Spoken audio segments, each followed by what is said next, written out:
jcalderonT, jcalderonT@gmail.com. Bueno, hoy día vamos a evaluar hipo e hipertiroidismo. Para eso vamos a rememorarnos a un cuadro de Diego Velázquez, que está, cuando vayan a Madrid, tienen que ir al Museo del Prado, y ahí van a encontrar este cuadro. Fíjense, acá está Diego Velázquez pintando a la princesa con toda su corte, con sus meninas, y acá llama la atención Alba. ¿Qué ven? Miren, acá hay un enano y aquí hay un paciente que tiene facies de hipotiroideo. Entonces, los autores, los artistas, en su arte han graficado, así como en los mochicas, han visto cómo están los huacos con diferentes enfermedades. Por ejemplo, Julio Cepello, el médico y también era historiador y arqueólogo, su tesis fue evidencia de sífilis en los mochicas, usando los huacorretratos. Entonces, el arte, ya sea en pintura, en escultura, nos sirve para identificar enfermedades en el antiguo, en la Edad Media, etc. Bueno, entonces, este enanito tenía deficiencia hormonal de crecimiento y él tenía hipotiroidismo. La tiroides es entonces una glándula que está delante de la tráquea. Cuando crece se le llama bócio. Cuando funciona por debajo de lo normal se le llama hipotiroidismo, y cuando hay una función elevada se llama hipertiroidismo. La tiroides funciona en estrecha relación con la hipófisis a través de la TSH, ¿no? La hormona tiroidea es una hormona que está en todo el cuerpo. Entonces, esta es la glándula tiroides, y vamos a dibujar esto. El yodo entra por la membrana basal en contracorriente y se ingresa al borde apical. Ahora vamos a ver este pedacito. Y se une a una proteína que se llama la TPO, ¿ya? La tiroglobulina. Y es la TPO es una glicoproteína que contiene grupos hemo, hasta el grupo hemo, que tiene un puente de sulfuro y que poco a poco va a ir agregando yodo, se va a oxidar. Entonces va a tener la acción de una hormona que se llama peroxidasa. Y conforme se va oxidando, va a unir moléculas de yodo. Entonces va a unir un yodo, 2 yodos, 3 yodos, 4 yodos. Entonces, generalmente en la tirosina se va a unir el yodo y vamos a tener la monoyodotironina, la diyodotironina, la triyodotironina y la tetrayodotironina, que es la T4, ¿no?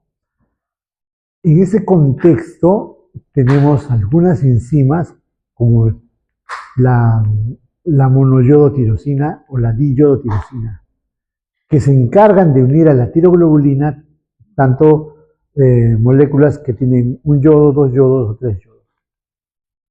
Una vez que tienes en el folículo, en el conglomerado de T3 y de T4,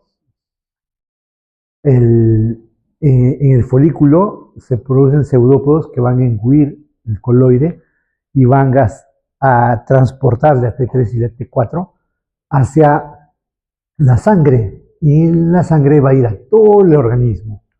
Entonces, por ejemplo, van a activar múltiples proteínas que tienen que ver con la contracción muscular, con el canal de sodio-potasio, con el canal de sodio-potasio TPasa, con los canales que tienen que ver con cambios de voltaje de potasio, con la adenina ciclasa, los receptores beta-adrenérgicos.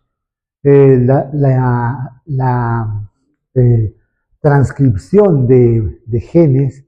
Entonces, la hormona tiroidea tiene su transportador en la célula, ingresa, pasa hasta el núcleo y regula la secreción de diferentes genes. Entonces tenemos en la regulación del eje tiroideo que la tiroides fabrica T3, T4 y esta T3, T4 tiene un feedback negativo con la hipófisis y el hipotálamo. El hipotálamo secreta TRH, la hipófisis TSH, tiene su receptor en la célula y a través de proteína G va a estimular la secreción de T3 y de T4. Ahora, ¿qué moléculas, qué proteínas pueden estimular la T3 y la T4? La T3 ingresa a la célula por un transportador, se une al receptor nuclear de T3, luego activa la transcripción de muchos genes, como la calcio-ATPasa, la proteína fosfolambda en el retículo endoplasmático rugoso, miosina, receptor beta-adrenérgico, la adenilciclasa, el GMP, canales de sodio-calcio y el enzima, el transportador más importante del cuerpo, la sodio-potasio-ATPasa. Estos canales permiten la contracción y permiten la vida, y eso está regulado por la hormona tiroidea. Por eso es tan importante la T3. Entonces, la T3 estimula la alfa-miosina, la calcio-ATPasa, el receptor beta-adrenérgico, la proteína reguladora GMP, la sodio-potasio-ATPasa y los canales dependientes de voltaje. Y inhibe, por otro lado, la beta-miosina, el fosfolambda, la adenilciclasa 5 y 6, el receptor nuclear de T3 y los canales de sodio-calcio. ¿Cómo funciona la hormona tiroidea? La T3 provoca termogénesis, por eso los pacientes con hipertiroidismo están calientes, tienen intolerancia al calor o pueden tener incluso hasta fiebre en una tormenta tiroidea. La resistencia vascular disminuye, eso provoca vasodilatación local, volumen de llenado arterial disminuido, mayor reabsorción de sodio en el riñón, disminución, aumento del volumen sanguíneo, eso provoca, el aumento del volumen sanguíneo provoca un cronotropismo y un ionotropismo positivo, lo mismo que el T3 a nivel cardíaco provoca frecuencia cardíaca y fuerza de contracción aumentada, y eso a su vez lleva a un incremento del gasto cardíaco. Entonces, en el paciente normal tenemos resistencia vascular, frecuencia cardíaca, fracción de eyección, gasto cardíaco, relajación isovolumétrica del volumen sanguíneo. En el hipertiroidismo, la resistencia vascular disminuye, la frecuencia cardíaca aumenta, la fracción de eyección aumenta, el gasto cardíaco aumenta, la relajación isovolumétrica disminuye, el volumen sanguíneo aumenta. Todo lo contrario pasa en el hipotiroidismo. La resistencia vascular aumenta, la frecuencia cardíaca disminuye, la fracción de eyección disminuye, el gasto cardíaco cae, la relajación isovolumétrica es mayor de 80 y el volumen sanguíneo disminuye. La hormona tiroidea tiene muchas acciones en el corazón, en el cerebro, en el tracto gastrointestinal, en el hígado, en la piel, en el aparato reproductor, en el riñón y en el músculo. En el hipotiroidismo es un trastorno en el cual hay una secreción disminuida de T3 de la glándula tiroidea. En un principio el hipotiroidismo puede ser asintomático, ya con el tiempo el hipotiroidismo puede dar muchos síntomas que pueden estar asociados a obesidad, a dolor articular, a infertilidad o a enfermedad cardíaca. Entonces, tiene algunos datos del hipotiroidismo.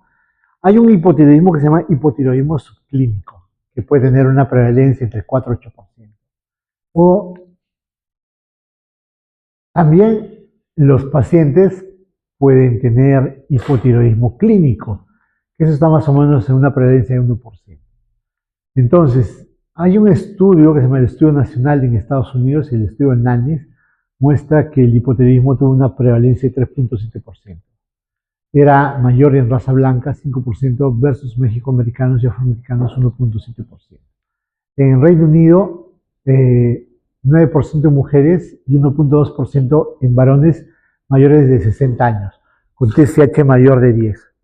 La incidencia en mujeres es de 3.5 por mil mujeres por año, y la incidencia en hombres es de 0.6 por mil por año. Significa que el hipotiroidismo es una enfermedad, una condición que es más frecuente, 3 a 4 veces más frecuente en mujeres que en varones. Entonces, el hipotiroidismo es una enfermedad de la tiroides. La prevalencia de enfermedad tiroidea no diagnosticada se reduce, puesto que con más frecuencia pedimos valores de screening para los pacientes. Y es importante que para prevenir el hipotiroidismo tiene que haber una buena disponibilidad de yodo. Hace 30 años, Perú no tenía buena distribución de yodo a nivel nacional. Entonces, la OMS sugirió que el yodo vaya en la sal. Todo el mundo usa sal. Entonces, ahora, a través de la sal yodada, tenemos una adecuada distribución de yodo. Sin embargo, pacientes que han nacido en zona boceógena, que es zona de la sierra, recuerden que el yodo es arrastrado a la costa por la lluvia. En las montañas hay yodo, pero con la lluvia lava la tierra y se lleva el yodo hacia la costa. Entonces, todos los alimentos que crecían en la sierra no tenían yodo. Entonces, la gente que tiene más de 50 años ha crecido y que ha crecido en zona boceógena puede tener hipotiroidismo asociado a un bocio multinodular, o puede tener hipertiroidismo producto de un bocio multinodular, que es un bocio endémico. Pero esas personas ya tienen entre 50 a 80 años. Esta es la epidemiología del hipotiroidismo. Acá hay estudios de prevalencia entre el 0.25 hasta el 4.2. En Latinoamérica, el país que ha estudiado más hipotiroidismo es Brasil, que tiene una prevalencia alrededor de 4%. Europa tiene también estudios. Están en término bajo Estados Unidos, España, Alemania. El que tiene más hipotiroidismo es Inglaterra, y en Asia la India, ¿no? Y China tiene una prevalencia, está por debajo del 4%. Este es el estatus de yodo en el mundo.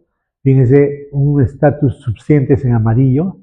En todo el continente americano está con valores de suficiencia, excepto Colombia, que tiene exceso de yodo. A nivel del mundo, quien tiene insuficiencia de yodo es Rusia y algunos países del África. Todo el resto del mundo tiene ya suficiencia de yodo. Y básicamente ha sido por la sal. En lo que se refiere al estatus de yodo en el embarazo, hay exceso de yodo en Colombia, Perú, Bolivia, y hay insuficiencia en el resto del continente. Hay insuficiencia, los datos dicen que hay insuficiencia de yodo en la gestante en América, en todo lo que es Rusia y en algunos países de Europa. Esto es la yodización en todo lo que significa la sal. Fíjense, donde hay suficiente yodo es donde se ha mandado que se yodice la sal. Rusia no tiene eso, ¿no? Por eso tiene deficiencia de yodo. ¿Cuáles son las causas del hipotiroidismo? La principal es la tiroiditis de Hashimoto, pero también puede ser la deficiencia severa de yodo o también el exceso de yodo, o puede haber un hipotiroidismo iatrogénico por una terapia con yodo. Pues si un paciente usa el yodo va a afectar todo el tejido tiroideo y finalmente puede quedar hipotiroideo el paciente. En general, si un paciente recibe yodo, tiene 30% de chance de que va a quedar normal. Un 50% de que va a quedar hipotiroideo y un 20% de que todavía va a requerir otra dosis de yodo. Lo que hemos visto es que la mitad más o menos de nuestros pacientes post-yodo van al hipotiroidismo. También puede haber un hipotiroidismo genético por un hipotiroidismo congénito. Puede haber también hipotiroidismo por fármacos. Hoy día vimos, por ejemplo, una paciente hipertiroidea que le dieron mucho antitiroideo y hizo un hipotiroidismo farmacológico. Pero así como los antitiroideos pueden provocar hipotiroidismo, amiodarona, litio, anticuerpos monoclonales, valproato de sodio, inhibidores de tirosina quinasa, y pueden provocar hipotiroidismo. Muchos pacientes que se tratan con hipertiroidismo son alérgicos, y el evento adverso más severo del tratamiento con antitiroideos es la granulocitosis. Entonces, si no puedes usar antitiroideos, una segunda opción es que uses litio, que provoca hipotiroidismo. Entonces puedes usarlo como terapia de rescate, ¿no? Hasta que le des yodo. Otra causa de hipotiroidismo es las tiroiditis transitorias, por ejemplo, la posparto, que puede estar asociado a un síndrome de Kerbein o una infección viral. La infiltración tiroidea por una infección, ya sea bacteriana, viral, o la afectación por un tumor primario de tiroides, que puede ser un cáncer papilar o un cáncer folicular, o metástasis, que puede ser mama o próstata, pulmón, otras afecciones autoinmunes como sarcoidosis o lupus eritematoso sistémico. Esas son las causas que afectan a la tiroides, o sea, son causas primarias, pero también puede haber causas que afecten a la hipófisis, como por ejemplo la insuficiencia o disfunción hipotalámica, la disfunción hipofisiaria por un macroadenoma, una apoplejía hipofisiaria o un síndrome de Sheehan. También puede haber que haya resistencia a la TSH o la hormona liberadora de tirotropina. Entonces, los pacientes no tienen receptores para TSH. O el hipotiroidismo inducido por fármacos como dopamina o somatostatina. Entonces, la pregunta sería, ¿el hipotiroidismo es frecuente? Sí. ¿Es frecuente más en hombres o en mujeres? Es en mujeres. Entonces, ¿a quiénes debo buscar hipotiroidismo? La Asociación Americana de Tiroides dice, toda mujer mayor de 35 años debe ser sometida a tamizaje de hipotiroidismo cada 5 años. Entonces, ustedes, doctoras, cuando tengan 35 años, a partir de los 35 años, tiene que hacerse una TSH y una T4 libre, siempre. A partir de los 40, una glucosa, hombres y mujeres. La Asociación Americana de Clínicos Endocrinólogos dice toda mujer o todo adulto mayor. Adulto mayor significa mayor de 65 años. Hombre o mujer debe ser sometido a tamizaje, en especial todas las mujeres. La Academia Americana de Medicina Familiar dice todo paciente mayor de 60 años debe ser sometido a tamizaje. El Colegio Americano de Medicina dice toda mujer mayor de 50 años con algún síntoma de hipotiroidismo tiene que ser tamizada para hipotiroidismo. Y el Task Force de Estados Unidos dice hay evidencia insuficiente para hacer un tamizaje. Y el Colegio Real de Médicos de Londres dice no está justificado el tamizaje. Hay posiciones diversas, pero en vista a la prevalencia de hipotiroidismo que tenemos, es justificable que toda persona mayor de 60 años sea tamizada para TSH. Entonces, ¿cuándo tenemos que buscar hipotiroidismo? Por ejemplo, cuando hay insuficiencia renal, alopecia, cuando hay una anemia con deficiencia inespecífica, cuando tienes una arritmia cardíaca, cuando tienes cambios en la piel, cuando tienes una piel seca, cuando tienes insuficiencia cardíaca, estreñimiento, demencia, cuando hay diabetes tipo 1, dismenorrea, hipercolesterolemia, hipertensión arterial, hiperdislipidemia, fatiga, malestar, miopatía inespecífica, intervalo QT prolongado, vitíligo o ganancia de peso. En todos esos síntomas, tú dices, puede ser un hipotiroidismo, y le pides una TSH y su T4 libre. Ahora, el hipotiroidismo da muchos síntomas. No son síntomas, no es como la neumonía que te da tos, fiebre, y tú tienes tus crépitos basales, polipnia, fiebre, ¿no? Y el hipotiroidismo es más inespecífico. Por ejemplo, un síntoma frecuente es fatiga, otro es aumento la intolerancia al frío, el estreñimiento, la piel seca, el aumento de peso, el edema de la cara, la ronquera, la debilidad muscular, los lípidos elevados, pueden tener dolor, sensibilidad o rigidez en los músculos, dolor, inflamación en las articulaciones, irregularidades menstruales, cabello reseco o caída de cabello, bradicardia, pueden tener depresión, deficiencia en la memoria o pueden tener bocio. Son síntomas muy inespecíficos. Antes de que se usara la sal para ayudar y el acceso al yodo mejore, muchos niños de la sierra repetían porque tenían memoria mala. ¿Pero por qué? ¿Por qué los niños no aprenden si les estoy dando de comer todos los días? Entonces, y era que había una gran cantidad de niños hipotiroideos. Otros decían, ¿por qué nuestras mujeres tienen abortos recurrentes? ¿Por qué no se embarazan bien y pierden a los niños? Eran porque el aborto recurrente estaba asociado a hipotiroidismo. O porque no tienen hijos, ¿no? Por la infertilidad. Entonces, en el hipotiroidismo tenemos que buscar caída de cabello, cansancio o incremento de peso, ¿no? También tenemos que buscar, sí, malestar, intolerancia al frío. Incluso en los niños tengo que buscar hipotiroidismo. Ahora, en los niños, ¿cómo me doy cuenta que tienen hipotiroidismo?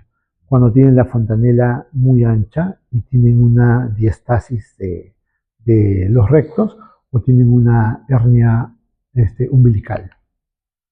Entonces, el hipotiroidismo, un hipotiroidismo severo se caracteriza porque la presión está baja, el corazón está grande, ahí puede tener dolor precordial, puede tener edema facial. Hay una facies hipotiroidea que se confunde mucho con la insuficiencia renal crónica. Muchos pacientes que tienen la facies renal van a nefro y el nefrólogo les hace urea, creatinina, microalbuminuria, le hace una TSH y en realidad lo que está mal es la TSH, ¿no?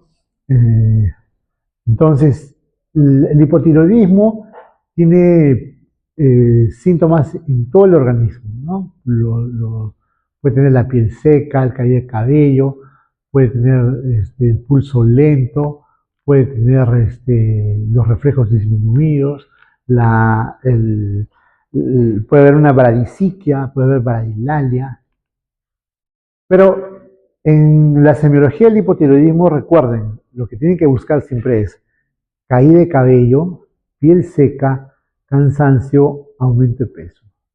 Y acá le agregaría intolerancia al frío, ¿no? O sea, tiene frío, se le cae el cabello, para cansado, aumenta el peso. Entonces, si tiene eso, hay que buscarle hipotiroidismo. Esa es una fase hipotiroidea. Una cara redonda, opaca, edema palpebral, los cabellos están resecos, hay edema periorbitario, es un rostro con poca expresión, con edemas, muy parecido a la fase renal, que tiene pálido, hematoso, con una coloración más amarillenta. Entonces, en el hipotiroidismo busquemos piel seca, piel pálida, busquemos dolor en las articulaciones, y los puntos claves: aumento de peso, bocio, intolerancia al frío, piel reseca y también estreñimiento. Ahora, puede haber un cuadro clínico del hipotiroidismo severo. ¿Cuál sería el cuadro clínico severo? ¿Cómo se llamaría?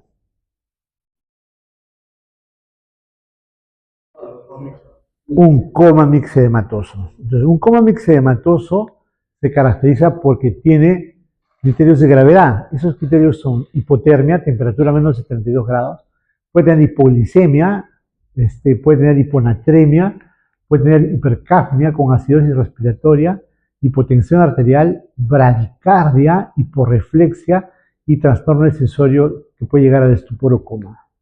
Entonces, estos criterios mandan para que tenga un coma mixedematoso. Entonces, manda principalmente hipotermia, manda hipotensión, bradicardia y trastorno de conciencia. El diagnóstico coma mixedematoso es clínico, de acuerdo a la severidad de los síntomas. Y en la evolución de la historia natural del hipotiroidismo, tú tienes acá los valores de TSH, están en rango normal, luego se elevan, se siguen elevando, y cuando se eleva la TSH, la T4 libre se puede mantener normal, hasta que llega un punto que la T4 libre baja. Cuando tú tienes elevación de TSH con T4 normal, ¿cómo se llama? hipotiroidismo subclínico. Hipotiroidismo subclínico. Cuando la TSH está alta y la T4 libre está normal, es subclínico. Cuando la TSH está alta y la T4 libre está baja, eso ya es un hipotiroidismo clínico evidente, ¿no? Ahora, si tú tienes anticuerpos entre negativos y la TSH está entre 4 y 9, no se da tratamiento. Pero si tú tienes anticuerpos, si tú tienes TSH entre 4 y 9 con anticuerpos positivos o tienes TSH mayor de 10 o en ese caso tú debes arrancar tratamiento. Entonces, algunos dicen no es TSH en 10 sino 8. Otro es si tienes sexo femenino, tiene una edad mayor de 60 años, ya debes estar pensando en dar tratamiento. Entonces, para el diagnóstico, lo que yo necesito es tener mi TSH, que puede estar disminuida, la T3 libre puede estar disminuida, la T3 libre puede estar normal, o puedo tener el incremento de la T3, ¿no? Entonces hay varias condiciones que pueden estar asociadas al hipotiroidismo y a cambios en la T3. La TSH también puede estar normal. Si la TSH está normal, entonces no hay una, puede ser asociada, puede tener alteraciones también en otros valores de la T3 y la T4. Entonces, primero tenemos que hacer una sospecha clínica, luego tenemos que hacer una evaluación de la T3 y la T4, la TSH, y luego tenemos que ver anticuerpos antitiroideos. Y si es que el paciente tiene TSH entre 4 y 9 y anticuerpos positivos, doy tratamiento. Y si tiene TSH más de 10, empiezo tratamiento. La dosis debe ser entre 20, si la TSH está entre 4 y 9, puedo arrancar con 25 microgramos. Si está más de 10, puedo arrancar con 50 microgramos. La dosis la voy titulando cada semana, cada 2 semanas, y la dosis en promedio de levotiroxina es entre 100 a 125 microgramos por día. Y tengo que hacer dosaje TSH T4 libre cada 4 semanas. Puede ser cada 4, cada 12 semanas, y luego de eso titulo la dosis. Puede ser que esté poco, puede ser que me haya pasado, puede ser que de repente le estoy dando mucha levotiroxina y el paciente va a ser hipertiroidismo, tengo que bajar. Entonces, cuando yo tengo un paciente con hipotiroidismo subclínico, entonces, si la TSH está más de 10, doy tratamiento. Si la TSH está entre 4.5 y 9, tengo que ver cómo están los anticuerpos. Si los anticuerpos son negativos, no doy tratamiento. Pero si son positivos, ya puedo dar tratamiento a dosis baja. Entonces, acá está, sobre todo, hay que tener en cuenta que en el adulto mayor tengo que tener precaución. Puedo elevar la dosis, empezar con 25 microgramos. Y si tiene enfermedad coronaria, le daré de 12.5 a 25 microgramos por día. Recuerden que la levotiroxina aumenta el gasto cardíaco, aumenta el requerimiento de oxígeno. Entonces, en cardíacos, en insuficiencia cardíaca, en infarto miocardio, en pacientes con arritmias cardíacas, tengo que tener mucho cuidado. ¿Listo? No debo empezar con 25 microgramos. En los pacientes coronarios empiezo con 12.5 microgramos. ¿Listo? Ya lo vimos cómo es el screening. El tratamiento farmacológico de levotiroxina puede ser 25 microgramos si está la TSH entre 4 y 8, 50 microgramos si está la TSH entre 8 y 12 y 75 microgramos si está más de 12. Pero si tuviera 12, 15, 20, empiezo con 25, luego 50, luego 75 y lo voy subiendo cada semana. Modifico también la dieta de la actividad física porque los pacientes que tienen dislipidemia, pueden tener hipertensión, aumento de peso, entonces también intervengo en ello.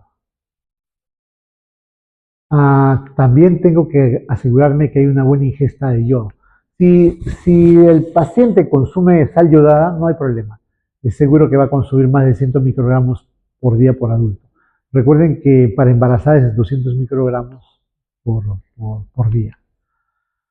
Entonces, en el coma mixedematoso, que es un extremo del hipotiroidismo, hay falla generalizada del órgano, del cuerpo. El coma es una respuesta a la descompensación, generalmente por una infección. No necesito coma para el diagnóstico de coma mixedematoso. El problema es que un coma mixedematoso tiene una mortalidad entre el 30 y el 60%. Y estamos entrando en invierno. Cada año hay 1 o 2 comas mixedematosos en el Loaiza. Pues ya probablemente ya va a llegar uno. Recuerden que el hipotiroidismo es 4 veces más frecuente en mujeres. El coma mixedematoso es el 80% de los casos son mujeres. Y generalmente ocurre en pacientes mayores de 60 años. 9 de cada 10 pacientes con coma mixedematoso se dan en el invierno. ¿Por qué? Y está asociado a adultos mayores porque hay una pérdida asociada con la edad para autoevaluar la temperatura y producir calor. Dentro de los caracteres históricos del coma mixedematoso, tienen un hipotiroidismo de larga data. Generalmente pueden estar sin diagnóstico, no hay síntomas clásicos, solo se describen fatiga, estreñimiento, ganancia de peso, intolerancia al frío, voz gruesa, y las personas de la tercera edad tienen presentaciones atípicas del hipotiroidismo. Generalmente no hay síntomas, ¿no? Hay factores descompensantes como quemaduras, retención de CO2, hemorragia gastrointestinal, pueden tener hipoglicemia, hipotermia, infecciones como neumonía, influenza, infecciones urinarias, sepsis. Y los factores precipitantes pueden ser una enfermedad cerebrovascular, cirugía, trauma, medicamentos como amiodarona, anestesia, barbitúricos, litio, narcóticos, fenitoína, tranquilizantes. Y hay un evento precipitante, ¿no? Es un evento que necesita terapia de reemplazo tiroidea. Y el 98% de las causas de hipotiroidismo es primario en el coma mixedematoso y solamente el 2% es un hipotiroidismo secundario. En la patogénesis hay que ver que disminuye el estímulo de la bomba sodio-potasio TPasa, hay disminución del metabolismo basal y disminución del consumo de oxígeno. Disminuye el impulso ventilatorio, hay hipoventilación alveolar, hay retención de dióxido de carbono y eso provoca hipoxia y altera el coeficiente de ventilación-perfusión. Hay disminución del número de receptores beta-adrenérgicos, hay bradicardia, hay disminución del volumen de eyección, disminución del gasto cardíaco, hay crecimiento del corazón, hay hipertensión diastólica, hay derrame pericárdico. También disminuye el flujo plasmático renal, la filtración glomerular, disminuye la reabsorción de sodio en los túbulos renales, por lo tanto hay déficit en la excreción de agua y por eso hay edema. ¿Listo? De volumen. Siguiente. En el hipotiroidismo por coma mixedematoso también ya dijimos que disminuye el flujo plasmático renal, el volumen sanguíneo puede llegar a disminuir hasta un 20% por la vasoconstricción que hay.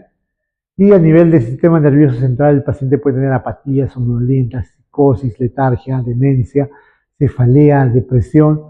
En las etapas iniciales puede tener síndrome del túnel carpiano o puede tener una ataxia cerebelosa o puede simular alteraciones psiquiátricas, ¿no?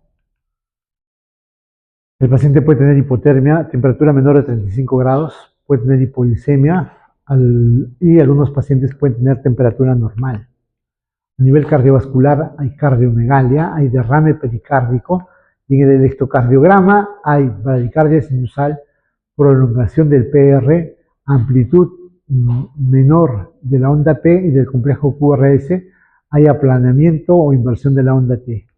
Hay también elevación de enzimas cardíacas, de deshidrogenasa láctica y de transaminasas. Por lo tanto, puede simular un infarto o una angina. En la presión arterial, en el hipotiroidismo, la presión arterial diastólica está elevada, hay consumo disminuido de oxígeno, la hipotermia está asociada a vasoconstricción periférica y en el coma mixedematoso todo este mecanismo falla. Entonces hay hipotensión, bradicardia y shock. El paciente está chocado. Cuando uno está con la presión baja, ¿cómo está la frecuencia cardíaca? Elevada. Los pacientes hacen taquicardia. En este caso no. Hacen hipotensión, bradicardia y shock. A nivel respiratorio hay hipoventilación alveolar con hipercapnia, hay derrame pleural, hay apnea obstructiva y hay voz ronca. A nivel de piel, lo que tenemos es una piel fría, pálida, por la vasoconstricción. Hay edema, hay un edema tipo mixedema por acúmulo de ácido hialurónico. Generalmente está a nivel periorbitario, detrás de las manos, los pies. La piel es seca, quebradiza, con la caída de la cola en las cejas y la axila. Las uñas son quebradizas. Puede también que haya hipotiroidismo secundario y terciario, si es que esa es la causa. A nivel digestivo hay macroglosia, hay hilio y puede haber también megacolon mixedematoso y en algunos casos puede haber ascitis o elevación de transaminasa. Otros síntomas puede haber pubertad tardía porque no se produce la regla, hay disminución de la libido, hay anovulación, amenorrea, infertilidad, abortos frecuentes, galactorrea, impotencia sexual, oligospermia, anemia normocítica normocrómica, hiponatremia, proteinuria moderada, dislipidemia. Y si es congénito, el niño puede tener ictericia prolongada, llanto ronco, estreñimiento, hipotonía, hiporreflexia, una succión débil, hernia umbilical, bocio, y la fontanela aumenta de tamaño, ¿no? En su facies, la fontanela, ahí se ve la hernia umbilical, y acá está su fontanela. Tú le palpas la fontanela, es bien grande. Fíjense cómo está esta piel, ¿cómo la describirían? Es una piel seca y el pie edematoso, ¿no? Una paciente en mal estado general, en ventilación mecánica, con trastorno del sensorio. Fíjense esas lesiones, ya por una sepsis. La piel edematosa, marmórea, de un coma mixedematoso. Fíjense cómo está el edema palpebral. Fíjense, ¿qué hay acá? Cardiomegalia. ¿Y acá qué hay? Hay un derrame pleural.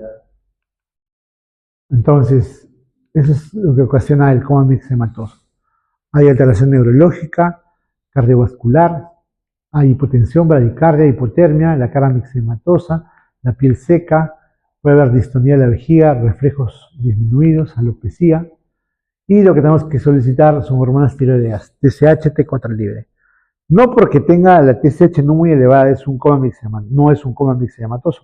El valor de TSH y los valores de T4 no correlacionan con la severidad del paciente. A veces no está tan alterado. Entonces tenemos que tener una confirmación o sospecha clínica. Todo paciente con coma, con aspecto de hipotiroidismo, hacerle bien la historia, hacer un examen físico adecuado, buscar factores precipitantes. Tengo que monitorizar constantemente la temperatura, la presión, la frecuencia cardíaca, respiratoria, poner una vía central o en la yugular, en la subclavia, tomar muestras para hormonas, principalmente TSH, T4 libre, T3 libre, y si es que el paciente está con poca ventilación, lo tengo que intubar y tiene que tener una ventilación asistida, ingresar a UCI. Y chequeo TSH, T4 libre, haga electrolitos, glucosa, urea, creatinina, CPK, transaminasas, LDH, hemograma completo, examen de orina, sedimento, hemocultivo, urocultivo, radiografía de tórax, electrocardiograma, ¿no? Y las anormalidades que puedo encontrar son acidosis respiratoria, anemia, CPK elevado, creatinina elevada, transaminasas elevadas, hipercapnia, dislipidemia, hipoglicemia, hiponatremia, hipoxia y leucopenia. En el medio interno hay hipoglicemia, hay hiponatremia, hay hiposmolalidad, creatinina elevada, calcio disminuido normal y también puedo tener elevaciones de las transaminasas y la CPK. Puede simular un infarto o puede estar asociado a un infarto. Y el infarto puede ser el desencadenante del coma mixedematoso. El tratamiento es en una UCI. Nunca necesito esperar una confirmación de TSH para el diagnóstico. El diagnóstico es clínico y tengo que empezar a sustituir la orbuela tiroidea. Entonces, al segundo o tercer día ya tengo que empezar a darle hormona tiroidea. Pero puedo hacer medidas generales de soporte. Entonces, tengo que hacer intubación en ventilación mecánica, puede hacer una hipoventilación, puede hacer reposición de volumen para manejar la presión arterial. Si no mejora la presión, puede empezar con inotrópicos, dopamina o si no, adrenalina, para manejar la hipotensión. Si el paciente está con una hipoglucemia dilucional por un CIJAT, puede responder a la restricción hídrica o al suero salino hipertónico.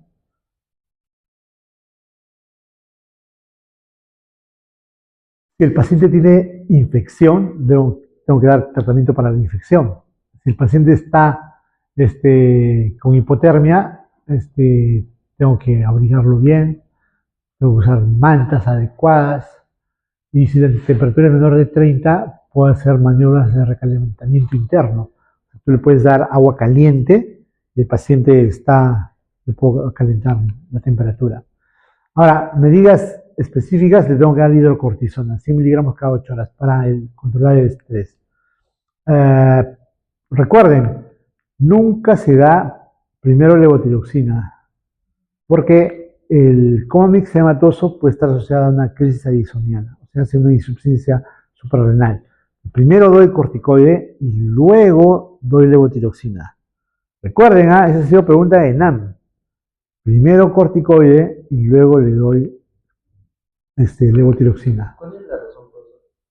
Esta, porque está asociado a insuficiencia suprarrenal. Si hay un paciente, si tú tienes un paciente con coma mixedematoso e insuficiencia suprarrenal y le das levotiroxina, vas a aumentar el gasto cardíaco y el paciente se va a chocar y se te puede morir. Entonces, le das primero hidrocortisona, 100 miligramos cada 8 horas, y luego le das levotiroxina. Puedes darle vía endovenosa, puedes dar una carga de 200 a 500 microgramos vía endovenosa de levotiroxina y mantenimiento 50 a 100 microgramos por día vía endovenosa. Pero nosotros en Perú no tenemos levotiroxina intravenosa, le tenemos que dar vía oral.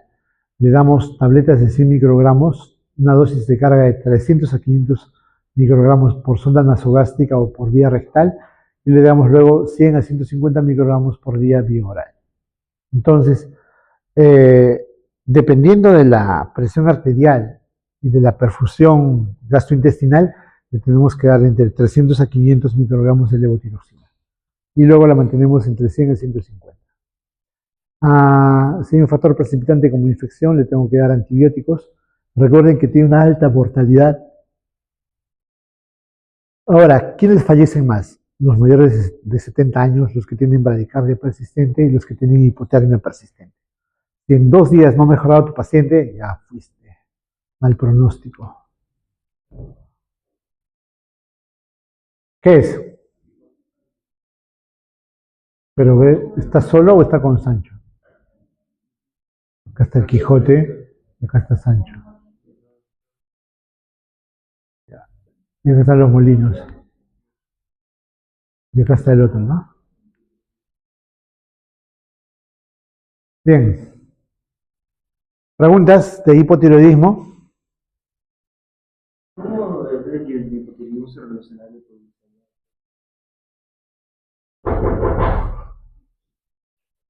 ¿Quién es? El decano. Los pacientes hacen hipoglicemia. Entonces, cuando estás en shock, todas tus hormonas contrarreguladoras que deben mantener la glucosa por encima de 70 fallan. Entonces, en el hipotiroidismo severo que tiene coma mixedematoso, puede estar asociado o no a una insuficiencia suprarrenal. Y ese es el mecanismo por el cual te hacen hipoglicemia. La misma sepsis de un factor desencadenante de un coma mixedematoso te puede provocar hipoglicemia. ¿Listo? Entonces, a ver, tú que has estado atento toda la clase. Si yo tengo un paciente con hipotiroidismo subclínico, con TSH entre 4 y 9, ¿doy tratamiento o no? Hay otro que está atento. Así es, mira, dormido atiende. ¿Viste? Está bien, ¿ah? Así es, si los anticuerpos son positivos y la TSH está entre 4 y 9, le doy tratamiento.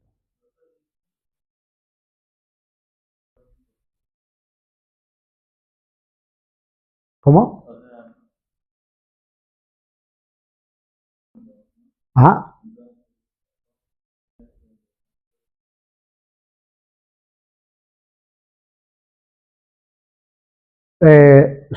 Su hipotiroidismo es leve. En este momento no requiere tratamiento.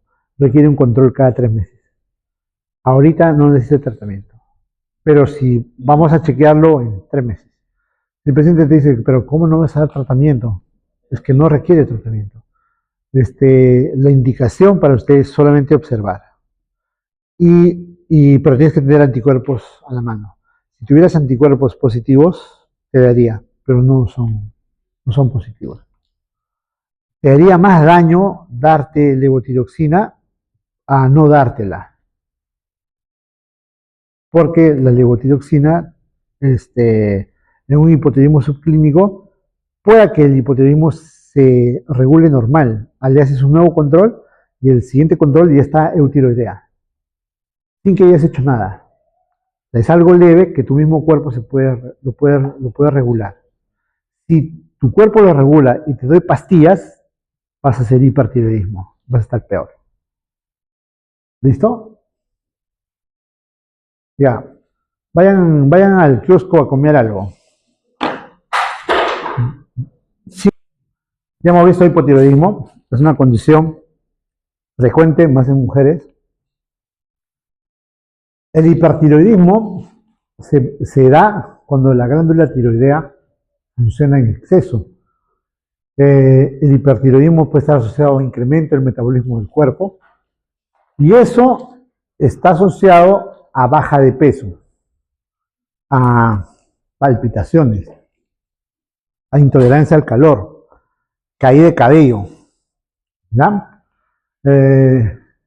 A nivel mundial, la prevalencia de hipertiroidismo es más, en Latinoamérica es más en Brasil, tiene una prevalencia de 1.25. También en la China y en Europa es más frecuente en España y en el Reino Unido. El hipertiroidismo tiene una prevalencia de 0.8% en Europa, 1.3% en Estados Unidos. El hipertiroidismo se incrementa con la edad y también es más frecuente en mujeres. La prevalencia de hipertiroidismo en Europa es de 0.508 en Europa y 0.5 en Estados Unidos.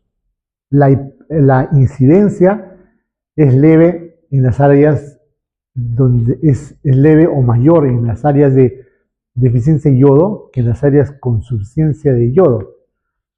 Porque cuando las pacientes tenían hipotiroidismo por un bocio endémico, recibieron yodo y esa administración suficiente de yodo provoca que se produzcan bocios multinodulares. Y esos nódulos pueden funcionar más y pueden provocar hipertiroidismo. Las causas de hipotiroidismo pueden ser primarias y secundarias. La primaria es la estimulación aumentada por anticuerpos al receptor de TSH. Es la más frecuente causa de hipertiroidismo en la enfermedad de Graves, porque hay una secreción excesiva de hormona tiroidea porque se produce anticuerpos. Puede haber también que las gonadotropinas coriónicas humanas estimulen al receptor de TSH y pueden dar un hipertiroidismo. Eso se ve en el exceso de gonadotropina coriónica, por ejemplo, en un carcinoma de tejido trofoblástico, puede ocasionar elevaciones marcadas de GnRH o de gonadotropina coriónica, y eso estimula al receptor de la tiroides y provoca un hipertiroidismo. Entonces, la función tiroidea puede ser autónoma, puede haber bocios multinodulares tóxicos, autónomos, solitarios, pueden ser familiares de tipo no inmune. O sea, todo el tejido tiroideo depende de la TSH y la T4 para crecer y para detener su crecimiento. Pero hay tejido tiroideo que muta y se vuelve autónomo y puede provocar un nódulo solitario tóxico.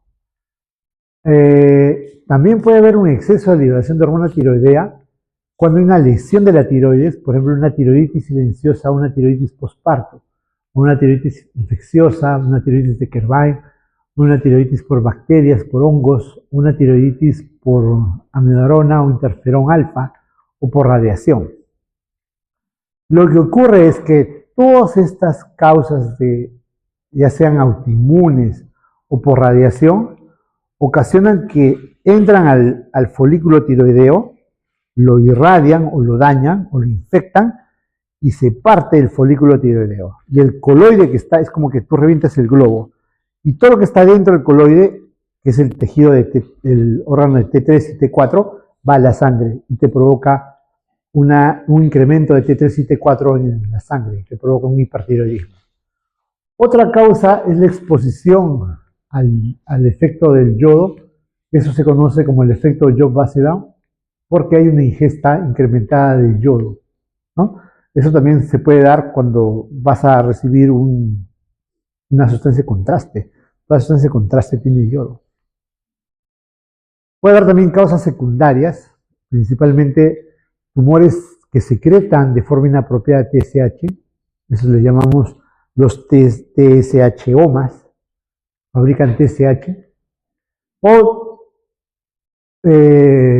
cuando hay una causa extratiroidea, por ejemplo, hay una excesiva cantidad de ingesta de hormona tiroidea, ya puede ser iatrogénica o facticia. Hace 15 años estaba de moda tratar la obesidad con hormona tiroidea. Había muchos médicos que decían, yo trato la obesidad, entonces le daban hormona tiroidea y fabricaban sus medicamentos y le ponían hormona tiroidea. Entonces el paciente tenía palpitaciones, sudoración, todos los síntomas de un hipertiroidismo, pero estaban ocasionando iatrogenia, ¿no? Eso no se debe hacer. También hay secreción ectópica de hormona tiroidea, por ejemplo, el Sturm-Ovari. El Sturm-Ovari es un tumor que se produce en el ovario. Recuerden que el ovario procede del endodermo, mesodermo y ectodermo. Entonces, el ovario, cuando tiene un tumor, puede fabricar piel, puede fabricar cabello, puede fabricar hueso, puede fabricar músculo y también puede fabricar dentro de su crecimiento maligno, puede fabricar hormona tiroidea, folículos tiroideos.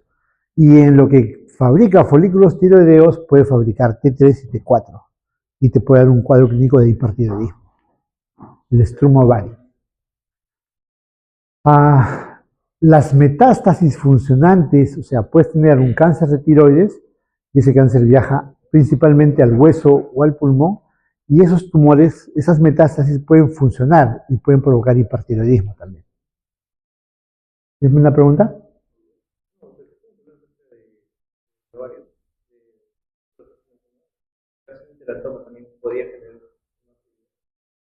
Los teratomas, no. Más son los... Ahora, los teratomas de ovario que fabrican hormona tiroidea, fabrican tejido tiroideo, sí. Porque el teratoma te puede fabricar cualquier cosa, diente, cabello, hueso, tejido tiroideo. Pero cuando un teratoma te está fabricando hormona tiroidea, tejido tiroideo se denomina Sturm-Ovari. ¿Listo? Los síntomas del hipertiroidismo son un paciente que tiene oftalmopatía de Graves.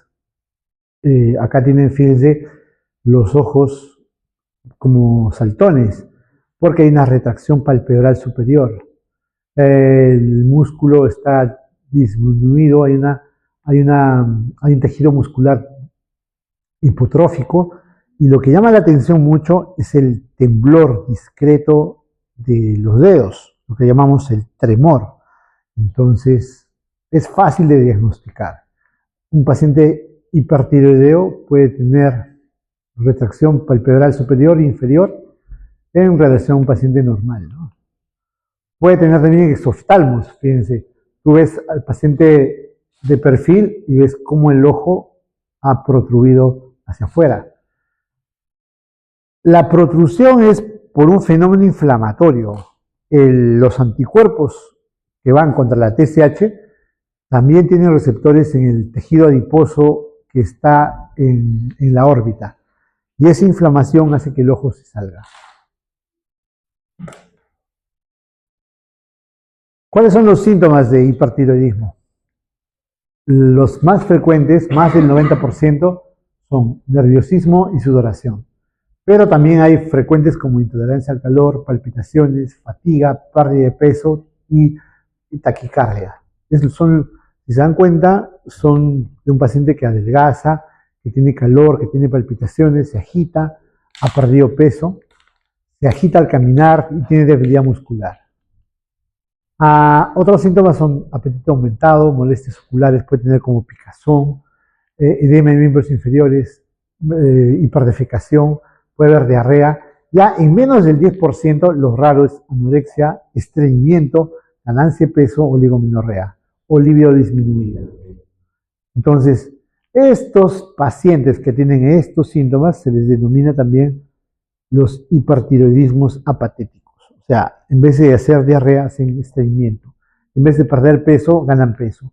Y están asociadas a poco apetito, ¿no?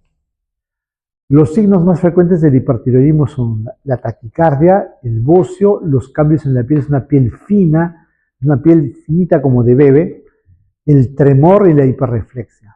Ya con menos frecuencia, 7 de cada 10 puede tener exoftalmos o retracción palpebral, y en el 10% se encuentra fibrilación auricular, esplenomegalia, ginecomastia, edema palmar o onicolisis. La onicolisis es la lesión en el borde de la uña, ¿no? Las manifestaciones de la enfermedad de Graves, que es la causa más frecuente de hipertiroidismo, son el bocio difuso, la oftalmopatía de Graves, la dermopatía localizada, la hiperplasia linfoide, la acropaquia tiroidea.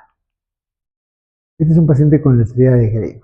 Ahora, hay una triada. Esa triada dice que hay hipertiroidismo, hay bocio difuso y hay oftalmopatía. ¿Ya? Recuerden, la triada de Graves es hipertiroidismo clínico, bocio difuso y oftalmopatía. Es un bocio difuso. La glándula está crecida, los ojos comprometidos y el paciente está hipertiroideo, bailando. ¿Listo? ¿Qué ven acá? Retracción palpebral superior y acá también inferior. Mira. Tú no debes ver el borde de la córnea. Y acá se puede ver la onicolisis, como un serrucho. Acá se ve mejor, la onicolisis. ¿Ven? Y eso se ve en pacientes. ¿Qué ven acá? Retracción palpebral superior, bocio difuso, un Graves. ¿Qué ven acá? Un bocio multinodular. Si tú le haces la gamografía, hay zonas calientes, que es la hipercaptación, y zonas frías. ¿Cuál es más peligrosa? ¿La zona caliente o la zona fría? La caliente te dice que funciona, esa te puede dar hipertiroidismo. Pero mire, fíjate acá, mira, acá hay un nódulo y no se pinta, ¿sí o no? Y acá también hay tejido tiroideo y no se pinta. Entonces acá hay que hacer ecografías para ver si acá hay nódulos, y acá hay nódulos. Los nódulos no funcionantes tienen más riesgo de malignidad. Los nódulos fríos tienen más riesgo de malignidad. ¿Listo? Igual, en la patogénesis de la alteración de la hormona tiroidea, entonces tienes acá deficiencia de yodo, acá tienes síntesis de hormona tiroidea alterada, hiperplasia tiroidea, puede haber mutación del receptor de TSH, activación de la AMP ciclasa y se incrementa el crecimiento y la función de las células tiroideas.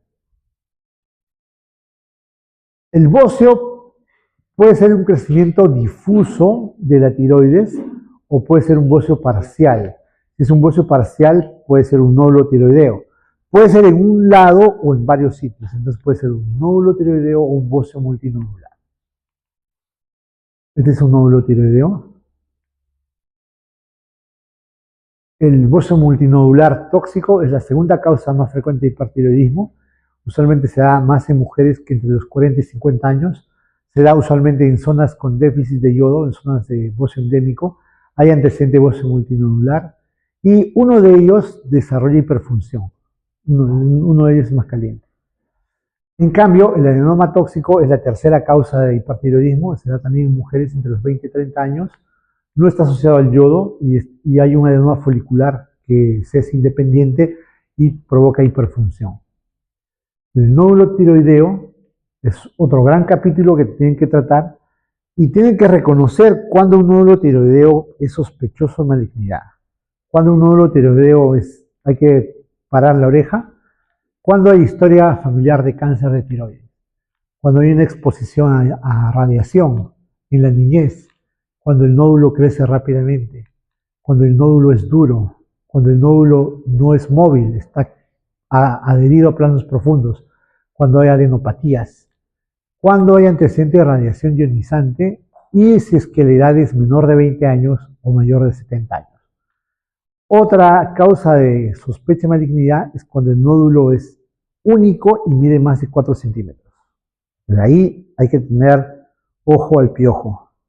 Si tú tienes un paciente, otra cosa que no dice es, paciente varón, joven, con nódulo tiroideo, ese paciente tiene cáncer hasta demostrar lo contrario. Ese paciente tienes que biopsiarlo al toque. ¿Listo? Fíjense, bóceos multinodulares. Este es ya cuando lo operan. Este es el prequirúrgico y el postquirúrgico. Este es un bócio multinodular con zonas calientes y zonas frías, como les decía. Y los puntos claves del hipertiroidismo son pérdida de peso, ojos saltones, calor, sensación de calor, sudoración excesiva, diarrea o hiperdefecación. Y el punto más grave del hipertiroidismo se llama tormenta tiroidea.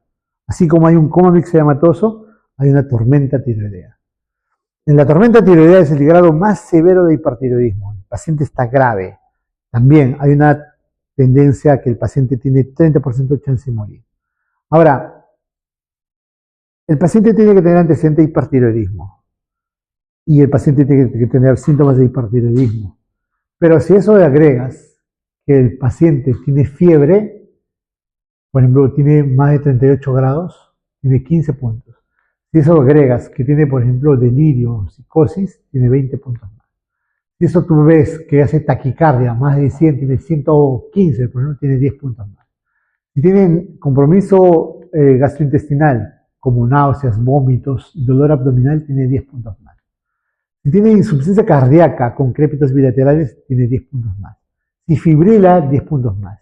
Si, por ejemplo, hay una neumonía que está afectándole, hay un factor desencadenante, 10 puntos más. Entonces, si tiene más de 45 puntos, es una tormenta tiroidea. Si está entre 25 y 44, es una tormenta tiroidea inminente. Ya sea inminente o tormenta tiroidea, es un hipertiroidismo severo. Entonces, se trata igual. Tienes que darle tratamiento para la tormenta tiroidea.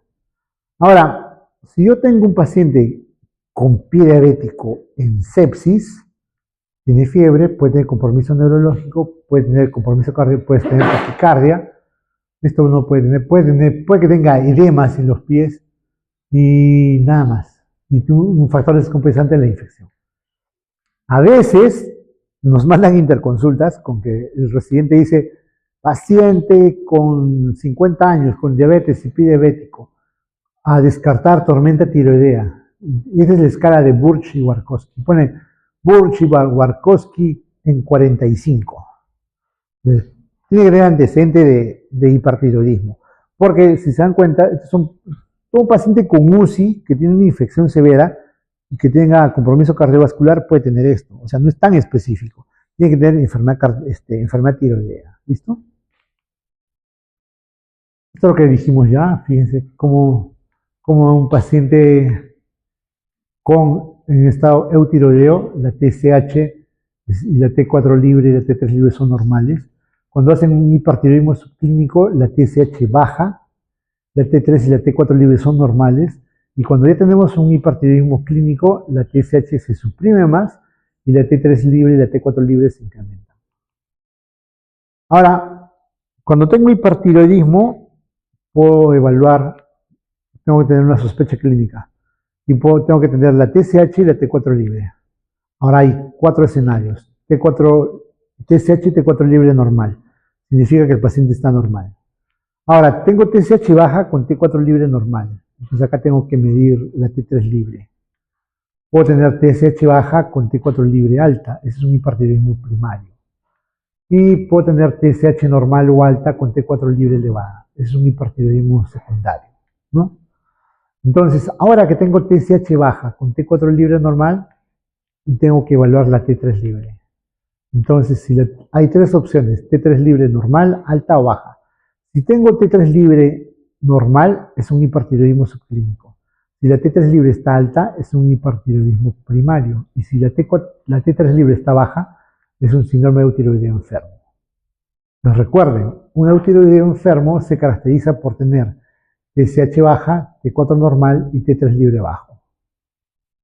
El síndrome eutiroideo enfermo es una condición de adaptación al estrés, en el cual los valores de T4 libre están normales, pero el cuerpo por algún motivo dice, no voy a tener mucho T3 libre para que se produzca mayor taquicardia, mayor gasto cardíaco. Y lo disminuye. Entonces mantiene TSH bajo, T4 libre normal y T3 libre bajo. ¿Cuándo se da el síndrome del eutiroideo enfermo? Por ejemplo, en pacientes en diálisis. Por ejemplo, en pacientes en UCI. Por ejemplo, en pacientes que tienen una infección severa. Entonces, es un mecanismo de adaptación al estrés, a una condición crítica. En pacientes con cáncer también se ve eutiroideo enfermo. Recuerden, probablemente yo les diga paciente con TSH bajo, T4 libre normal, y les dé una de estas alternativas. Y tienen que saber de qué se trata. Luego, si tengo un paciente con hipertiroidismo primario, digo, ¿tiene bocio? Si tiene bocio, es un Graves. Si es un bocio más una oftalmopatía, es un Graves. Esa es una triada de Graves, ¿no? Entonces, ya le doy tratamiento para el Graves. Si, digamos, no tiene oftalmopatía ni bocio difuso, entonces le hago una gammagrafía. Si tiene una captación alta, homogénea, es un Graves. Si tiene múltiples nódulos o un nódulo tóxico, es un bocio multinodular o un nódulo tóxico. Ahora, si la gammagrafía tiene una captación baja, hago anticuerpos antitiroglobulina. Si los anticuerpos son positivos, es una tiroiditis o es un defecto de Job-Basedow o una metástasis de un cáncer folicular o un estroma ovario. Ahora, si la tiroglobulina es negativa, entonces es un hipotiroidismo que requiere tratamiento con levotiroxina. Este es un cuadro típico de una paciente con oftalmopatía de Graves. Fíjense que tiene retracción palpebral superior. Y la oftalmopatía de Graves se clasifica del 0 al 6. 0 es no hay síntomas físicos ni síntomas. 1 solo hay síntomas, solo hay signos, hay retracción palpebral superior, mirada fija. La proptosis, hay un medidor de proptosis, es hasta 22 milímetros. El grado 2 hay compromiso de tejido blando, hay signos y síntomas, hay sensación de cuerpo extraño, hay edema. El grado 3 ya la proptosis es mayor de 22 milímetros. En el grado 4 hay compromiso músculos extraorbitarios, puede haber parálisis. El 5 hay compromiso corneal y el 6 hay pérdida de la visión. Hay compromiso, tanto se sale el globo ocular que puede haber lesión al nervio óptico y puede terminar en ceguera. Esto es lo que también podemos ver en un paciente con hipertiroidismo subclínico. Fíjense, acá tenemos TSH indetectable. Acá tenemos que el paciente tiene TSH suprimida con T3 y T4 libre normal. Hay que considerar si el paciente tiene más de 65 años, si tiene factores de riesgo cardiovascular, enfermedad cardíaca, arritmia, osteoporosis o si tiene síntomas. Si la TSH está indetectables, menos de 0,1 de miliunidades por litro, se da tratamiento. Ahora, si la TSH está baja, pero está entre 0,1 y 0,4, hay que evaluar en base a estas variables si le voy a dar o no tratamiento. Y si el paciente es coronario o cardiovascular, entonces tengo que darle tratamiento, ¿no? El tratamiento para el hipertiroidismo son beta bloqueadores, antitiroideos, metimazol, 5, 10, hasta 20 miligramos, se puede dar hasta 40 miligramos. También puedo dar tratamiento para la terapia con yodo, o puedo dar tratamiento cuando hay una tirotoxicosis por amidarola. Otro tratamiento para el hipertiroidismo es el yodo. Entonces, el yodo es muy seguro, tiene bajo riesgo, es muy efectivo, tanto para bocio nodular, multinodular, como enfermedad de Graves. Recuerden que el yodo se da por vía oral. El yodo, cuando lo administras, tienes que evitar que el paciente coma durante 2 horas, porque si no, digamos, le dan el yodo vía oral, y el paciente va y se compra su hamburguesa en el kiosco. Entonces, la carne va a asimilar el yodo y se va a pasar de frente, no va a entrar a la sangre. Entonces, no debe consumir alimentos por 2 horas. Luego de 2 horas, el yodo ya está en sangre, ya puede comer. Pero el yodo en su cuerpo va a estar 48 horas. Entonces, durante esas 48 horas, es un humano radioactivo. Entonces, no debe estar en contacto con menores de 15 años. Y si son niños, menos. Entonces, ¿qué le decimos? Que se vaya a un hotel solo. Y que todo consuma por delivery, por descarte. Los platos descartables. Incluso su ropa tiene que guardarla 60 días hasta que se vaya la radiación. ¿Listo? Recuerden que cuando recibe el yodo va a ir al folículo tiroideo y lo va a hacer explotar. Es como una uva. Es como un montón de globitos. Pinchas el globo y todo lo que está dentro del folículo pasa a la sangre. Entonces, entre 1 a 3 días, ese paciente post-yodo va a estar peor. Va a sentir palpitaciones, baja de peso, va a tener calor, se va a sentir peor. Entonces, el paciente va a decir, doctor, estoy peor, ¿qué me ha hecho? Tú tienes que decirle, si te sientes peor, es porque el yodo que está dentro de tu tiroides se está saliendo y lo estás eliminando. Mientras tanto, entonces, si el paciente está con síntomas de taquicardia, palpitaciones y frecuencia cardíaca mayor o igual a 100, tú tienes que usar beta bloqueador. ¿Cuál? ¿Qué beta bloqueador conocen? Propranolol. Dosis 80 miligramos. Ya tu paciente va a ser bradicardia y se va a morir. De 20 a 40. Si la taquicardia no es tan severa, le das 20 miligramos mañana y noche. Si la taquicardia es severa, 40 mañana y noche. Si es muy severa, 40 mañana, tarde y noche. Pero tienes que titular. No puedes mandarte con dosis altas. Siempre que van a dar un medicamento, recuerden que un medicamento tiene evento adverso. Y si van a recetarlo, tienen que saber el evento adverso. Y tienen que saber la dosis. Y tienen que dar con dosis mínima o la dosis adecuada, ¿no? Por ejemplo, si van a dar insulina, no se van a mandar con 100 unidades, ¿no? Hay internos que no se entrenan bien y se mandan con 40, 50 unidades. Y el paciente es hipoglicemia, bueno, y nunca más regresa con ese médico. El último tratamiento para el hipertiroidismo es la cirugía. Pero la cirugía no se puede dar en un paciente hipertiroideo descompensado. Primero tienes que darle tratamiento con antitiroideos, estabilizarlo, y cuando la T3 y la T4 estén estables, en valores normales, se puede operar. ¿Por qué? Porque durante la operación van a manipular. Y entonces es como que le estuvieras, mientras vas disecándola, todo toque que des a la glándula tiroides va a hacer que, digamos, envíes tejido de T3, T4 a la sangre y el paciente puede hacer una tormenta tiroidea durante la cirugía, ¿no? El anestesiólogo tiene que estar muy pegado a la cirugía en un hipertiroideo. ¿Cuándo está indicado la cirugía? Cuando hay cáncer o cuando hay síntomas compresivos por el bocio. Las drogas antitiroideas está propiltiuracilo, se da 250 miligramos cada 4 horas. No hay propiltiuracilo en nuestro país. La droga de elección es tiamazol, se da hasta 40 miligramos por día.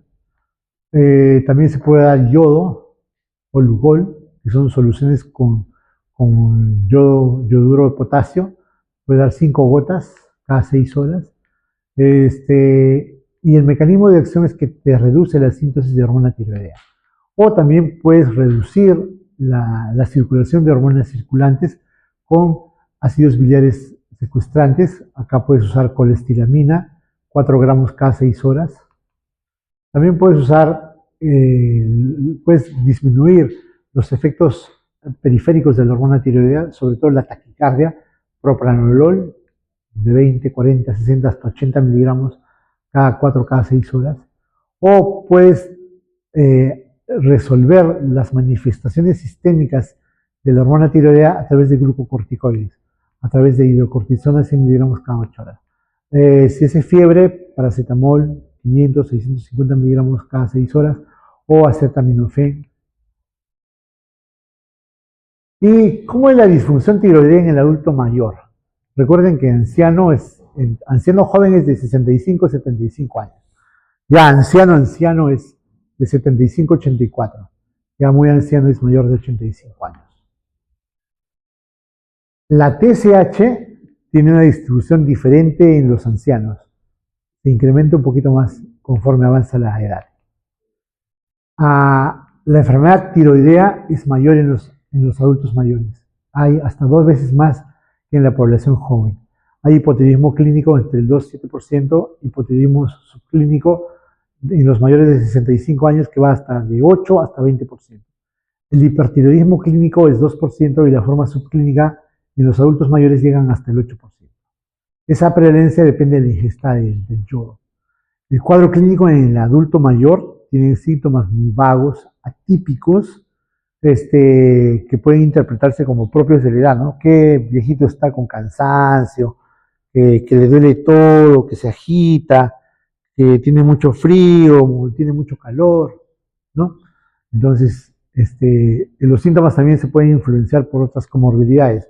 Que adulto mayor no tiene hipertensión, no tiene diabetes, entonces, confluyen varias comorbilidades que hacen un poco difícil el diagnóstico.